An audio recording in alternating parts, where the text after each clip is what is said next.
So, Aaron, let's talk about the creative ads and the headlines and how to tie that back into the entire copywriting. Yeah. One thing that I think people sleep on is the fact that you can obviously put the image you want. Let's talk about headline search ads or SBA ads. You can put an image you want with the type of keywords that you're targeting. So if you're targeting, and we all know that the future is not keyword stuffing, but putting maybe only, some people say 5 keywords, some people do only single keyword campaigns, maybe 25 keywords in one campaign at a time. But you chunk it up. And for me, for example, like if I'm going to target one side of the psychographics and one side of the demographics, I'm going to put in an image that caters to them. I'm not just going to use the same general image. So if I'm targeting people that seem to be younger, because a keyword is, you know, bikes for campuses or e-bike for college students, I'm obviously going to put an image of a college kid riding the bike who's young, who looks like he's like anywhere from, 19 to 22. Compared to if I'm going to put, e-bike for camper, I'm going to put a picture of people around a fire chilling, or a guy riding a bike with his camper and, his whole setup in the background. And so you can get nitty gritty.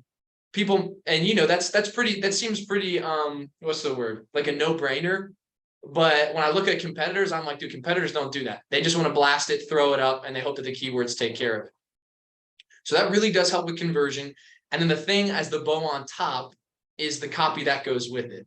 So this is going to be funny. One of the best headline search ads that we've done recently, it really had nothing to do with the product or the specific psychographic or demographic. It was just kind of like a funny, like, how do I say this? Like people are familiar with ads now, right? Like everybody knows that Mark Zuckerberg is listening to them at all times. Google's listening. Everybody's listening to what you say. You're getting ads that are what you hear. Even with like social media, you're going to get content based on like what they're listening. Okay, government's listening. I'm not a conspiracy theorist, but we know it's true. So like one of the ads I put for SBA was, hey, we're that brand that you keep on seeing. I said, yes, we're that brand you keep on seeing everywhere. That was my headline. I kept it within the 50 character limit. I was just like, yeah, we're that brand. You know what I mean? Like, 'cause we were spending, I don't know, freaking 20K a day to get those initial ads up.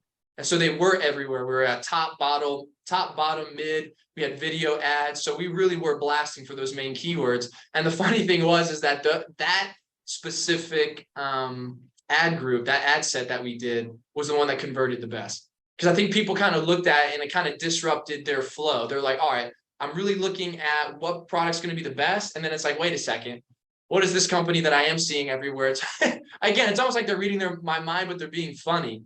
And that was the one that actually performed the best. And then after that one being the best performer, then it got into the specifics of, okay, here's the demographic, here's the image that went along with it. And again, it's creative. Like, I don't waste creative ad space talking about benefits and features. I'm creating the end result. So for example, like one ad that we did, this was for product display. It was an image of a customer who rode their bike on a hiking trail and they were watching the sunset. So it's an image of the biker sitting down, sunset, and then the bike is parked right next to them. And the headline that we put was like, are you ready for your next adventure? Or like, like it's more about like the ride rather than the buy, or something like that. Something that was rhymey and catchy. Because we want people to think, hey, like it's more than just about the benefit or feature. It's about the experience that I'm going to get after I've had the bike and I can actually use it to create more memories.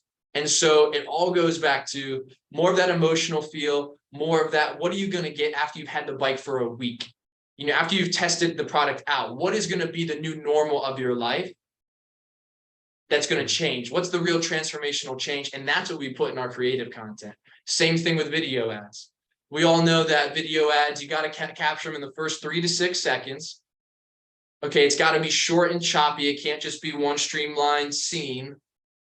So like, how do you do that? What's going to be the thing that's going to make somebody go, wow, like, is that bike cooler than everybody else? Or, oh my gosh, like they're showing what I want to do when I get it. You know what I mean? Like they're not going over, oh, here's like the motor, for that fryer, you know, oh, here's like the diameter of it, measurement video. No, that's stupid. Never works.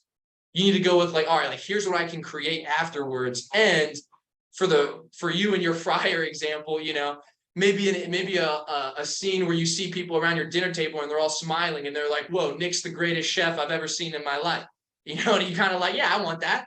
I want the thing that's going to make people think I'm a winner, like we talked about before. So Yeah. that is how you connect the creative to what you're already doing on your listing. And when you do that in a way that's cohesive and that shows people that your brand is not just another seller, but you're like an actual real person that knows how to transform their lives through your product, then people buy from you. Yeah.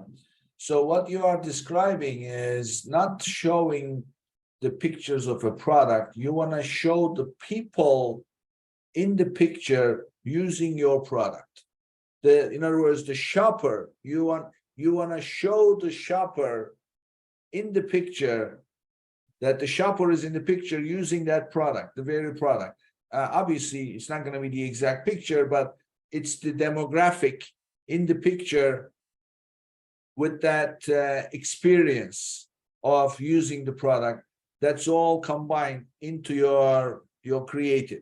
And then with the headline, you emphasize something that will interrupt them or that stands out so that they click on it. That's what you're describing, right? Right. Exactly. Exactly. Even for one of those headlines we used that term like already have sold 250,000 bikes. Why haven't you ordered yours yet?